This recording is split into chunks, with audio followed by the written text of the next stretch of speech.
So I've gotten really obsessed with coming to the Brauer. I brought 7 different classes here, multiple sections of 7 classes.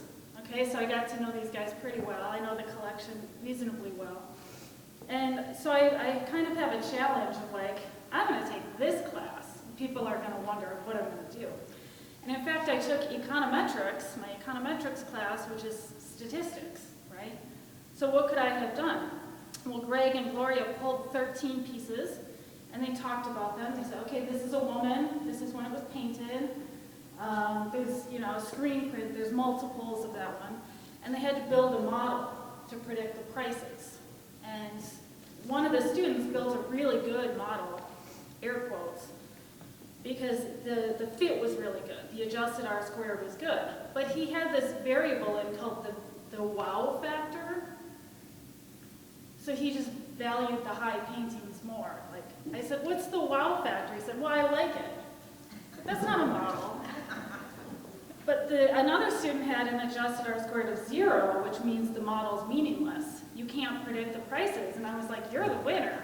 That's what I think is the truth. I think you can't predict the prices from the fundamentals.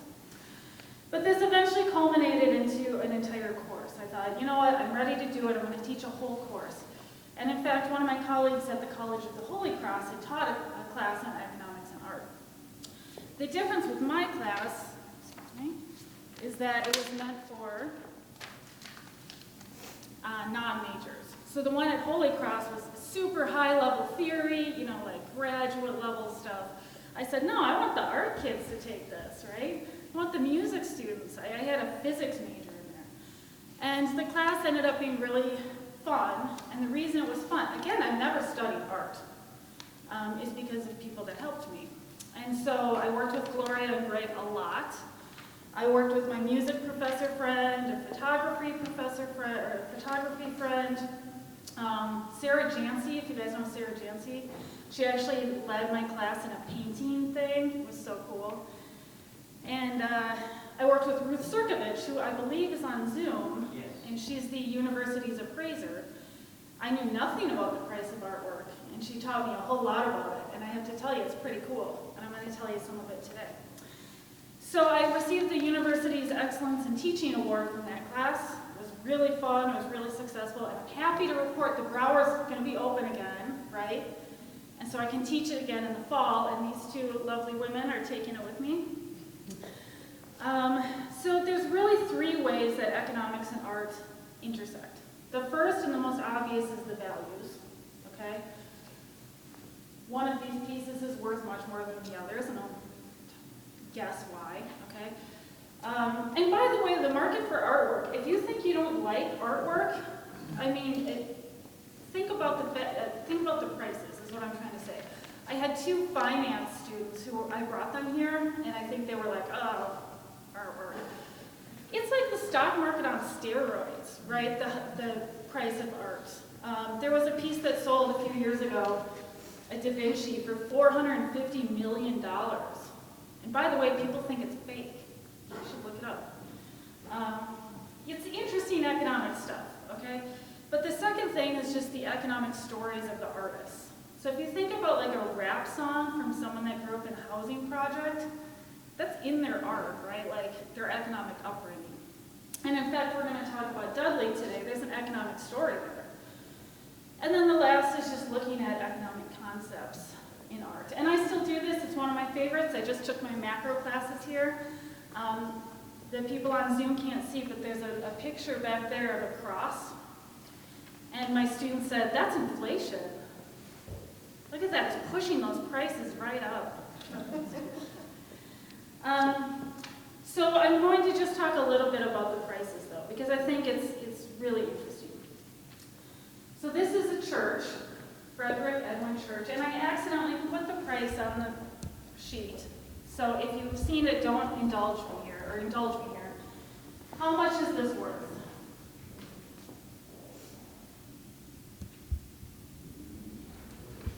We should have an auction. Yeah. And when I say how much is it worth, there's different values. There's an insurance value, there's a fair market value. If you watch Antiques Roadshow like I do, at auction it's different than retail, right? So this would be the highest value. So this is the third most valuable piece in our collection, I believe. So it's worth $2 million.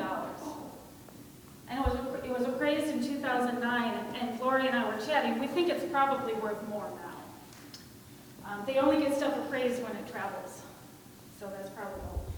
So when I tell people this, and by the way, there's a $3.5 million piece in the gallery. It's bolted to the wall. That's why we can't look at it. And the Georgia O'Keeffe, if you don't mind me sharing, is worth $15 million. So this is the third.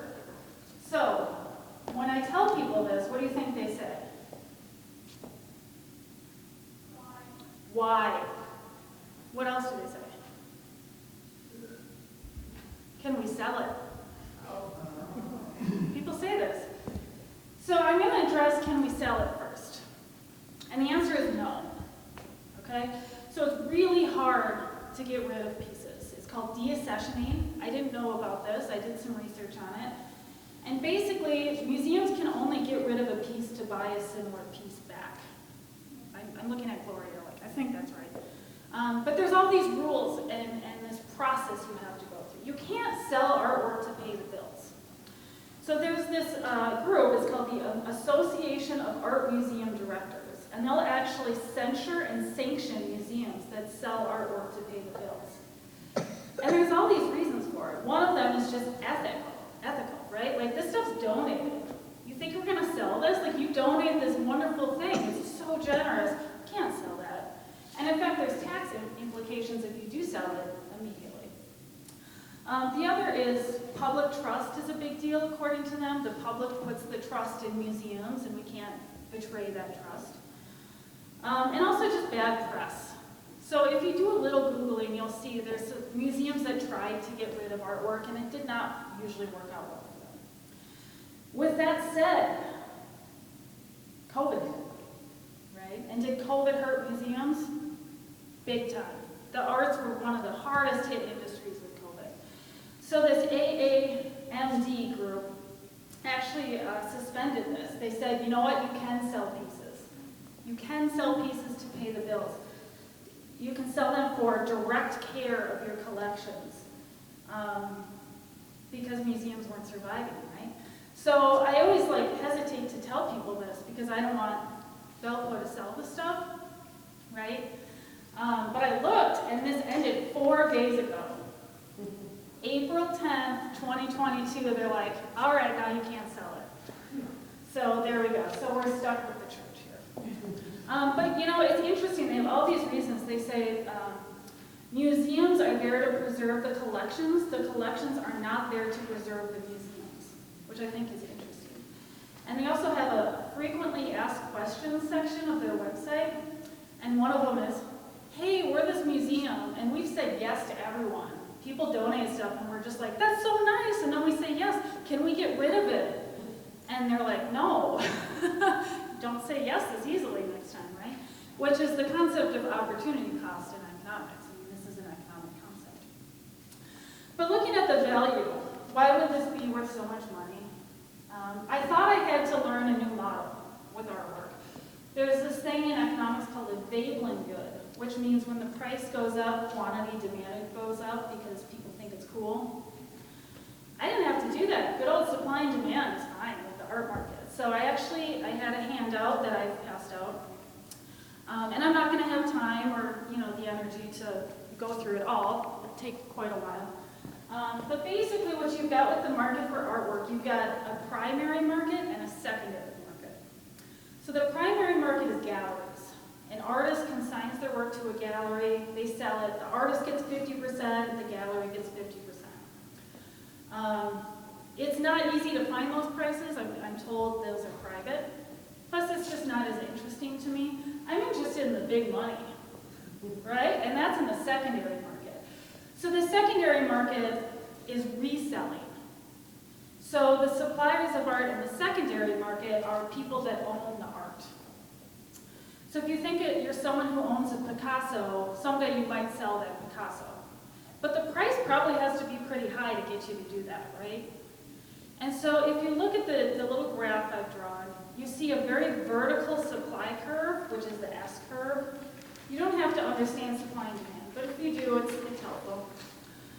That just means that you don't sell it for changes in, like you don't respond to changes in price. If you're holding a Picasso, you're not gonna go to Christie's and sell that thing unless it's like gonna bring a lot of money, right?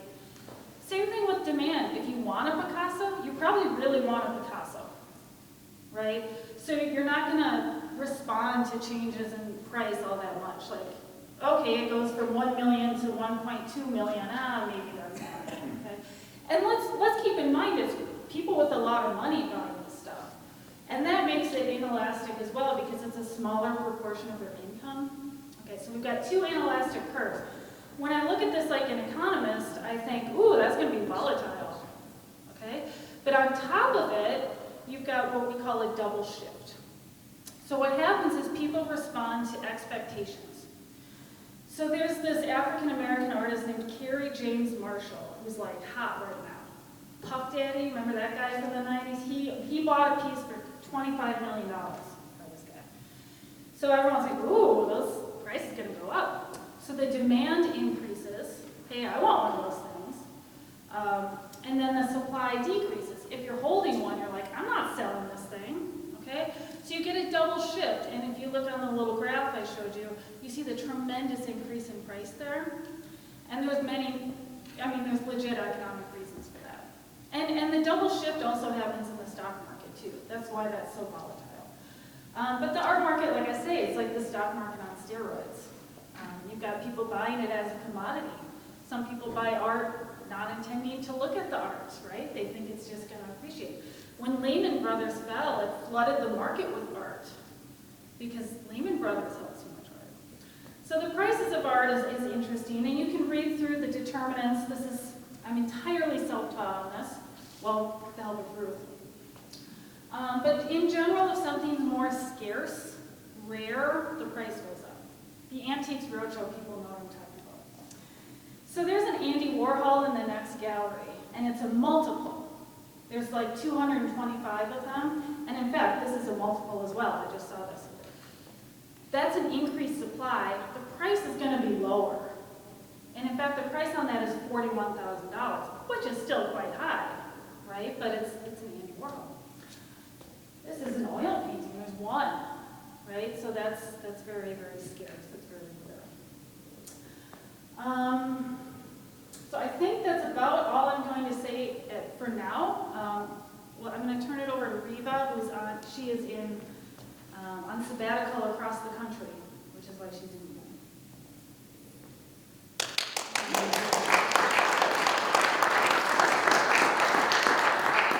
And Reva, I'll talk a little bit about these as well. Okay, so it's been really fun for me to have these conversations with Sara about art, and in listening to John and other colleagues this past fall. It's been really fun to see all these different perspectives on art. And so, just like Sara did, I'm going to kind of back up and start with what might a bioengineering context of art be. So first, to just start with the definition of bioengineering. It's a fairly new field, and bioengineering is applying science, so life sciences, physical sciences, math, and other principles to medicine and biology. So this may be biological engineering. At Valpo, we typically have a purpose of improving human health and performance. And bioengineering is inherently interdisciplinary. So most projects require some combination of clinicians, doctors, physical therapists, bioengineers, mechanical, electrical, computer engineers, other scientists, statisticians, and mathematicians, and I would say writers and artists as well. And in thinking about the connections between bioengineering and art, I see two overall main parallels, and we'll talk through a bunch more specific connections as well.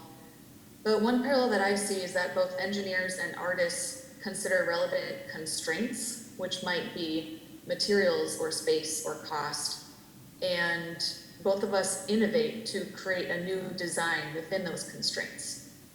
So we talk about constraints quite a bit in engineering as well. And the other parallel that I see is in both engineering and art, we take some thought, some abstract idea, and we actually translate that into reality. There is some physical result. So more specifically into my bioengineering context, my background, like John said, is in prosthetics and other human-machine interfaces. So I've worked a lot on studying how people move, how people learn, how we adapt to errors when we make a mistake. And the ultimate goal for prosthetics was to make prosthetic arms easier and more intuitive to control. So this has involved studying how the human brain controls movement, how the brain perceives sensory feedback information like touch feedback at your hands, and then how does the brain combine those two pieces of information? Every millisecond, your brain is sending out movement signals and getting in sensory feedback information. So your brain is really incredibly handling all of that at once. So some questions that I, as a bioengineer, might ask about humans are things like, how do humans control movement of their arms, and how can we engineer that movement to improve health or performance? For example, how can we recreate this movement for people who use prosthetic arms? Another question might be, how do humans perceive touch feedback, and how can we engineer that perception to improve health or performance? For example, aerospace is one of the first applications of bioengineering. So when designing the control interface of a spaceship, how can we provide touch feedback and force feedback to make control more intuitive? So just as a broad concept or a context for bioengineering, that's kind of where we're coming from. Okay, so then Sara and I, in pulling a lot of these pieces, the thread through all of these art pieces for us was sustainability. So starting with the definition of sustainability too, and there's many different versions of this, but I would consider sustainability or sustainable development to be development that meets the needs of the present without compromising the ability of future generations to meet their own needs. So improving sustainability involves essentially all fields, right? And in my department, the mechanical engineering and bioengineering department, we recently decided sustainability is so important that we require our students to take an entire course on sustainability. So Pete Johnson created that course and taught it for the first time, and many other folks in my department and in other departments have been doing incredible work in sustainability and renewable energy for many years. So in connecting bioengineers and sustainability, of course we consider materials and environmental effects, production and waste and all of that. But we also consider that the most sustainable biomedical technology is technology that works well for as many people as possible for as long as possible. One huge issue with prosthetic arms is that when people don't like them, they put them in a closet and they never wear them again. They're uncomfortable, people don't want to deal with it. So that is not sustainable technology. So it needs to work for the people wearing the technology. So as bioengineers, to design sustainable technology, we really need to listen and empathize with and understand the users of our technology to design those sustainable solutions. So how is this all tied together with art? I think as engineers, we are increasingly realizing that we are better engineers and we design better technology when we are better connected to the humans who use that technology. And how better to connect to other humans than through art. So I think it's a really powerful way to connect and empathize and understand people. And it is being more integrated in engineering, and I think needs to be even closer integrated. So with that context, here are some questions that I, as a bioengineer, would ask about art and humans and sustainability. So some things that I thought of when looking at these pieces, I thought, okay, when a person looks at an art piece, at a piece of art, what response is evoked in the brain? So we have all sorts of tools to measure the neural responses of our brain, and how might those neural responses change when we're looking at different types of art. There's actually an entire field now called neuroaesthetics, meaning the neural study of aesthetics. And an aesthetic experience is being looking at paintings, listening to music, reading poems, activities that don't have any survival value necessarily, or there's no satisfying basic needs, but they're still greatly valued in all cultures. So what is happening in the brain during an aesthetically moving experience? So that's one kind of set of interesting questions. Another question I might really related to what Sara is doing, and that is, how do humans perceive the value of art and what affects that perception? And then I also think about, how do humans perceive the value of the environment and what affects that perception? And how does perception affect motivation and behavior? And how can we use all this information in improving sustainability? And just in sort of this introduction, this analyzing might sound strange when we're talking about art, and I don't want this analysis to detract from the magic of art at all. I don't think there's any way we can quantify the magic and spirituality and transcendence or sacredness of art, but I do think that by studying it, we can really respect it and learn about how people perceive art and how we can use that to help us all make better, more sustainable choices. So that's kind of where I'm coming from as a bioengineer, trying to learn about art. And then I think Sara's going to start us off with our first art piece. Yeah, really interesting stuff, Reva. So we decided to select this Frank Dudley piece. It's the same one, if you came last week, that the biologist and the meteorologist addressed. And the first thing I'll mention, so Gloria very nicely looked up the appraisals. Anyone have any idea? Beautiful. 65,000. That was appraised a long time ago, though, in 2002, so that's probably changed. So really the only thing that I'm going to mention, he was paid to paint the dunes, right? And so he was given, from what I understand, a place to live for doing this work. So that's an economic incentive. And Richard Brauer last week brought up an interesting point about the Dudleys, that the shape of them changed when he started to get paid for them because he had to market them, right? So that's an economic incentive as well. But just if I brought my students here and said, okay, what's an economic concept? What I see is a recession. Yeah, I know, it's so obvious.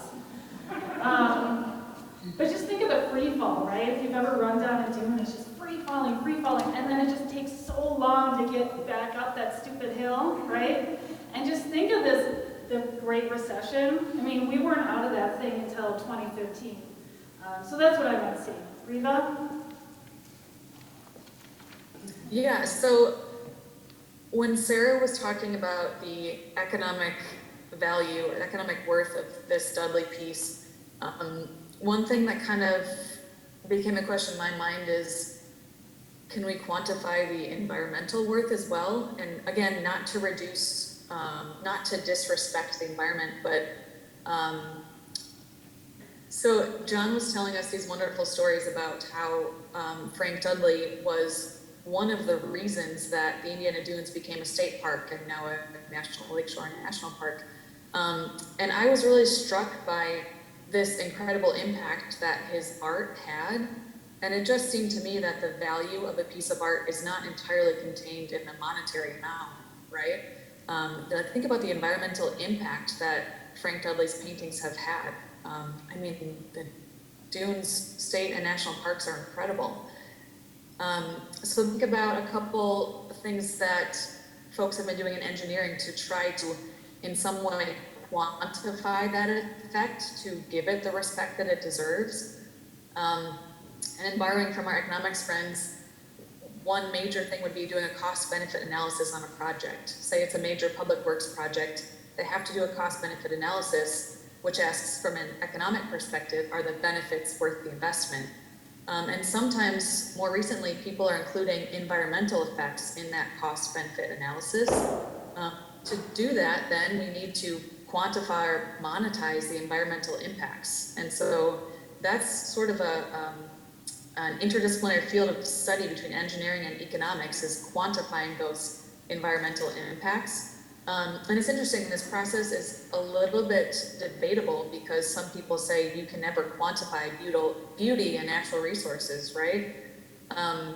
But quantifying the monetary value of either damage or benefit to the environment can sometimes be really powerful in convincing policymakers or decision makers.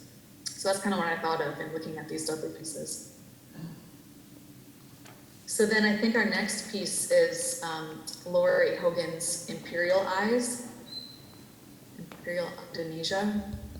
I invited Lori Hogan. I don't know if she's with us, and you could look to see if she shows up, Amanda. She taught here briefly, and also taught in the freshman seminar program, and she's now the chair of the art department at the University of Illinois, and her works are represented in major galleries in New York and elsewhere. But, sorry. Okay. Yeah. So John had pulled this piece out last fall, and it was sitting in the middle of a large room, and I really just like caught me right away. And one thing I noticed when I first saw this piece is I was just absolutely entranced by the colors and the glow and the size, and I just thought it was incredible. It was just really that glow. Looks like it's sort of lit from within.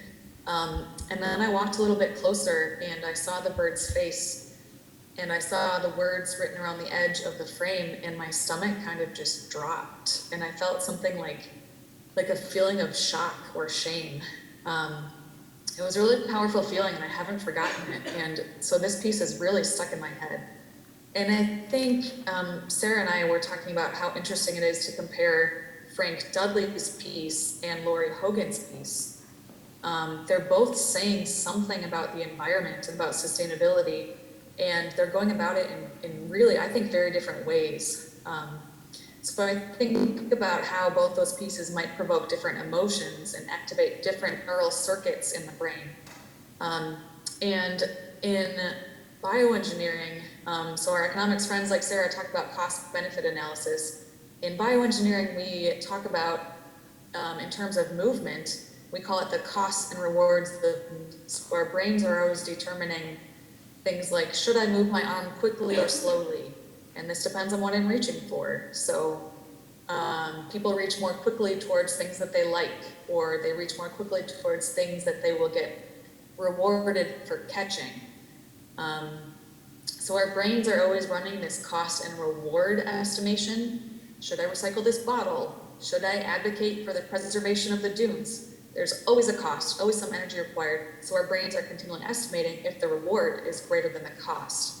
And looking at this Lori Hogan piece and Frank Dudley's piece, I think it's really interesting to look at both of these pieces in that framework of costs and rewards, of damage and of appreciation to the environment, and how both of these pieces are really able to motivate people in very different ways. Yeah, John, sorry. Yeah, go ahead. John really wanted us to talk about this piece because I think it screams economics. If you look at it, so Reva pointed out, it's really grotesque, this drool coming out of his mouth. And there's words around the outside: baseball caps, feathers, Indonesia, sports equipment, cheap labor, consumer electronics, tobacco, tropical hardwoods. I mean, it's a comment on trade, is what I see. Global capitalism. Global capitalism, and we've got this this beautiful color, but like kind of drowning in the pollution. So to me, I'm a development economist. Clearly, this is a comment on cheap labor and trade. But I also might look at something like this and say, well, maybe a student could say, well, that's the top 1%, right? It looks so great. It looks so great to be a top 1%, but man, maybe it's kind of icky. And I will mention, Gloria called the value of this. I had no idea. I was trying to look up values. I don't know what I'm doing. I way underestimated this one. So this was appraised in '98 for $10,000, which is pretty cool because it's a Belko professor. And I think that's a I think really... it'd be much more now. She's Yeah. got galleries in Los Angeles and New York. Okay, so Gloria says she thinks that would have appreciated quite a bit. And I mean, even with just, I don't want to say inflation, everyone's going to freak out. But like, just with inflation, that would have gone up quite a bit. Which one's next, Reva? The Birchfield. Luminous tree. Luminous tree. Yeah, so I love to me, it looks very mystical, like the tree is sort of dancing and sparkling. And Birchfield was sort of in conversation with another artist named Edward Hopper, and they both were sort of criticizing industrialization and also celebrating nature and sort of romanticizing nature. And I really see that celebration and romanticizing of a tree, of nature here. And I kind of I found a fun quote from Charles Birchfield, and I want all fun this. So this is Charles Birchfield on nature and ability in a way. He said, "If this world lasts for 1,000,000 years or 2,000,000 years or more, never can you exhaust the subject matter of humanity and nature. I don't know how much time I've got left, but I'd like to have at least another lifetime to say what I want to say about nature. So I hereby dedicate my life and soul to the study and love of nature with the purpose to bring it before the mass of uninterested public." So I just kind of loved that little jab at the end there too about the uninterested public, and he's trying to say, look, people, wake up. The nature is beautiful and romantic, and yeah, so I think it just really plays into our sustainability conversation, another way to motivate people and to make them more aware. All right, so this one was valued a long time ago, again, 1997, at $150,000. I would imagine that's gone up. And Gloria was trying to find, there was one that was a Birchfield that was appraised more recently for, was it 300? Something like that. 300,000, did you say? 300,000, yeah. That's more than they pay me. Yeah, it's way more than I love Birchfield. Anytime anyone goes to Buffalo, I'm like, there's a museum there in Birchfield. The thing I see when I look at this is abundance, right? I don't see scarcity at all. This is abundance. This is beautiful. It's just glowing. The tree is glowing. But if I was pressed, I might say, well, maybe it's like trying to start a business in a high regulatory environment. I know, it's so obvious, right? Like in a developing country, and it's just like hard to grow in the shade. But there's no shade here, right? Because there's abundance. So I don't have a whole lot to say about that other than I really like that. And Reva did a really nice job. When I talk about the values because I'm an economist and I love it, but I also am very moved by the art itself, and especially the last one we're going to talk about. This is one of my favorite pieces. Reva, you want to start with that one? Sure. So this is Arthur Rothstein's photograph of the Dust Bowl in 1936. And another kind of reason we pulled all these different pieces is that they all are different, well, most of them are different materials. So this last, the Birchfield luminous tree was watercolor, and this is a photograph. And so these artists are dealing with very different constraints in these different mediums. And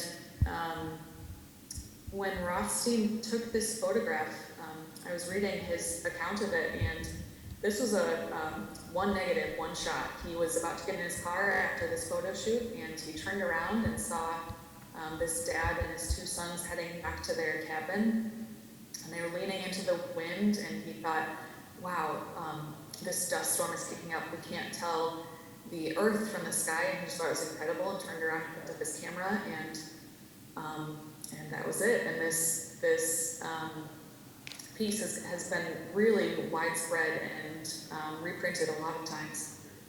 So what's interesting too is that his goal in taking all of these photographs was to motivate people. So that's why he was hired, and Sara will talk about that too. But he was working for the Farm Security Administration, and his goal was to document and to photograph what was happening out there to convince Congress that we need to do something, that we need to spend money, that whatever money you are sending is money well spent. So I think this really gets at another aspect of sustainability as well. A lot of economic issues and federal land policies, and also of course, the environmental issues of the Dust Bowl as well. So Sara, I'll let you take over on the economic impacts of this. Well, this is just clearly an economic image, right? This is the Great Depression, I assume. I don't know. We did all the research on this. But it was part of the New Deal, actually. This guy got New Deal money, which was meant to stimulate the economy. economic story. It's an economic image, an economic story. The only other thing I'll mention, I mean, you could talk about, I might call this the COVID recession too, right? Because there was no customers. I like to talk about recessions. The last thing I'll mention is the value on this one. And this is a super old appraisal. 1986 is the appraisal. But it's a multiple. Okay, so if you look on the bottom, you can see it's image 262 of 300. So there's 300 of these. And it's not an original printing. It was printed in, would you say, 1981? Yeah, it's not a vintage print. It's not a vintage So print. it was shot in 36. If the prints had been processed at that time, it would be a vintage print. Okay. Because it was printed later, so it's not, doesn't have the value for that reason, and also because it's an old. Yeah, so it would be more valuable had it been a vintage print. So just what do you guys think? 1986 appraisal, I mean, it's wrong, but 200. 200, 1,500, 3,000. 3,000, it's like the price is right, I love it. $1,750. So I mean, just with inflation, right, we can raise that quite a bit. Way up. And it might have appreciated as well. But I think it's just, it's a lesson in scarcity too, right? Like, a multiple's always gonna be worth less. And, you know, it's not as desirable because of this, what I would consider like an obscure fact of when it was printed, but that's just what happens with the value. Do you want to ask if there's any, let's see if there's any questions. Do we have any questions? Yeah. So Just one second. You'll have to repeat the I'll question. repeat the question. Okay. yeah, it's a simple one. You've been talking about things appreciating. Do they depreciate? Does artwork ever depreciate? Yes, it does. I'm not super familiar with the Chinese market. I do watch Antique Roadshow a lot, if you haven't figured that out by now. But sometimes you'll see something's just not hot anymore. It was in like kind of a bubble. But I think from what I understand, there might have been a little dip in the Chinese market. But that might have come back with COVID. I think they did quite well with COVID. But yes, of course they depreciate. Supply and demand. Sarah, Yeah. George O'Keefe, we have that we get appraised quite often because it's the most valuable piece. And she lost favor, but people did not like her. She was not a big deal. People weren't liking her paintings, and so we have a drop in our listing, but then she later starts to go back up. So even, within an artist like that, depending on if people like her work or not, or she's popular. Yeah, so Gloria was saying that Georgia O'Keeffe had depreciated for a bit just because she wasn't as popular anymore. Yes, question? Somebody online would like to know, what are your thoughts on NFTs? My thoughts on NFTs. That's what everyone is asking me. And I joked around with Ruth about What this. are NFTs? I don't even know. Non-fungible. I don't even know. It's like how everyone wants to talk to me about Bitcoin. It's like very similar, right? Because it's a market with young people. And from what Ruth told me, the pricing is totally different on NFTs. NFTs, I don't even know what they're called. So I don't know a whole lot about it, but it's shocking. If you guys Google Beeple, this guy Beeple, he just sold an NFT for like multiple millions of dollars. And you don't even like really own it. It's seriously like Bitcoin. And if you ever ask me about Bitcoin, I'll say, I'm not super interested in it. Other questions? Yeah. So that is multiple print that's later. What would the vintage print value be? What would the vintage print value be? Do you have any idea on the Rothstein? I don't know about this one, but in the collection, there are a couple other vintage prints, and they're probably for like 15,000, 20,000, things like that. So she asked what the vintage print might be, maybe 15,000, 20,000, just guessing based on other vintage prints. And the ones we have very popular, Alfred Stieglitz and Ansel Adams. So they're very popular photographers. Right in there. Yeah. Yeah, there's an Yeah, Ansel it's Adams all up right photography there. here, yeah. And I think the other one's up too. Yeah. So I used to think that the lower number of the reprint or the print is more valuable. So if you have 5 out of 300 versus 250 out of 300, the 5 is of greater value. was under the impression if you were like the 5th out of 200, that was more valuable than the 40th. I believe that to be true. I do think that's true. Is that true? Yes, and I think part of it is the process that you're using. If you're printing, let's say, an etching, and so you have a metal plate, if you're going to run 200 of those, that plate is going to change a little bit each time it's run through the press. So it's not going to be as sharp lines. And they usually say if you're going to buy in an edition, it's going to be more valuable if it's not like a huge edition, but if it's more like 100 or less, things like that. But yeah, different types of printmaking will change within the process. Yeah, you'll notice if you looked at Andy Warhol, that's a late edition. So that's 41,000. It probably would be worth more. I'm assuming that it was early. The same thing's true with photographs, though. When I talk to my photographer friend, people are known for burning negatives, right? Because then you're making it scarce. There you can't print anymore, and so it's a really interesting world. Yeah. How much of a factor is money laundering in the art, values? How much of a factor is money laundering? I don't know the answer to that. I wouldn't be surprised if there was money laundering. I believe there was some bribery things happening in China for a while where people would promise to buy a piece for a higher value later to get around the bribery law. There's some shady stuff, definitely. But I'm probably not the person to talk to about the shady stuff. Yeah. Can you tell us why the church is so valuable? Well, it's a high demand. He's a Hudson Valley artist. I mean, look at these beautiful colors. From what I understand, John was telling me it was kind of rare to use colors that vivid. Probably low supply. There's probably not a whole lot of them. Popular artist. Among the Hudson River Valley painters, he would be in the, Thomas Cole is the only one who's more highly regarded than Church. And Church made these massive paintings as big as that wall. And people would pay money and come with their opera glasses to look at them. And so his reputation eclipsed Thomas Cole. But in terms of 19th century landscape painting, in the second half of the 19th century, the market sort of collapsed. There became a different kind of taste and value, and photography then came on the scene. And so things, basically, when we acquired our George O'Keeffe, it was I think $5,000. American art was not highly valued. Now it is. Yeah. So what's hot now? What's hot now? That's a question for Ruth, and I wish she was here. I have no idea what's hot. Sounds like African-American art. African-American art is hot, and it's hot for an economic reason. Because all these museums are like, oh crap, we don't have any art from black people or women.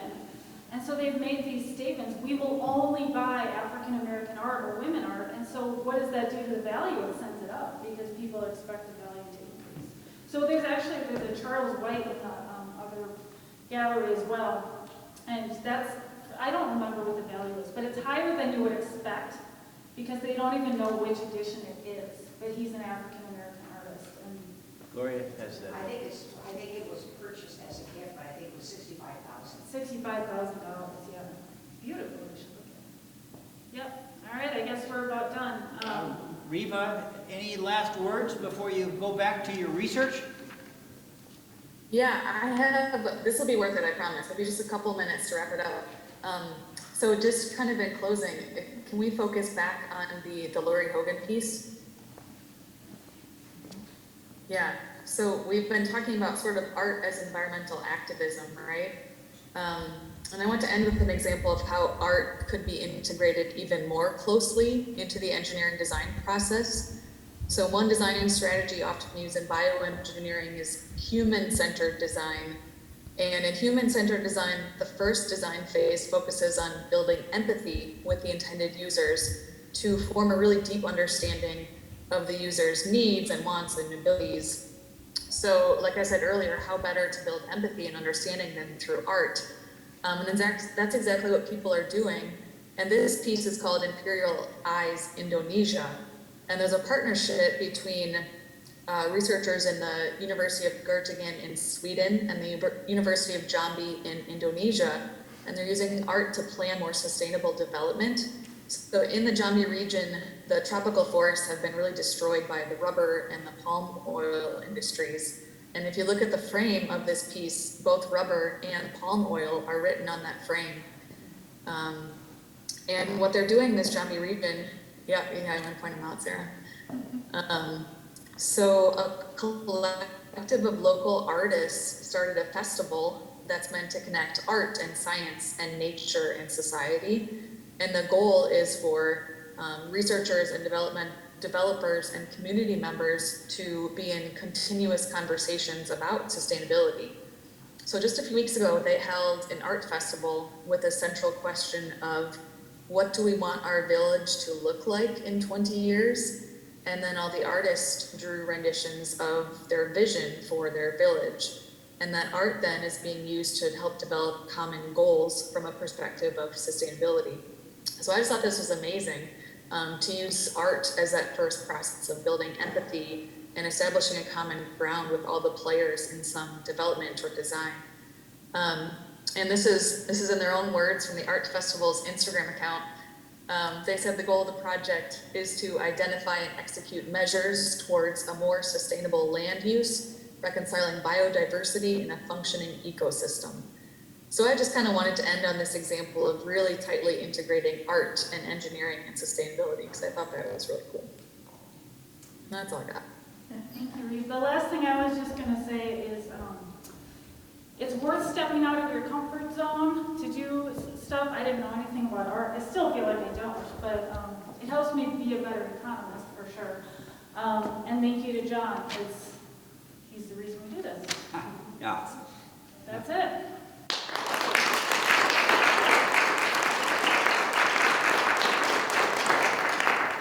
It's a great pleasure to have you do this. Reva, thank you so much.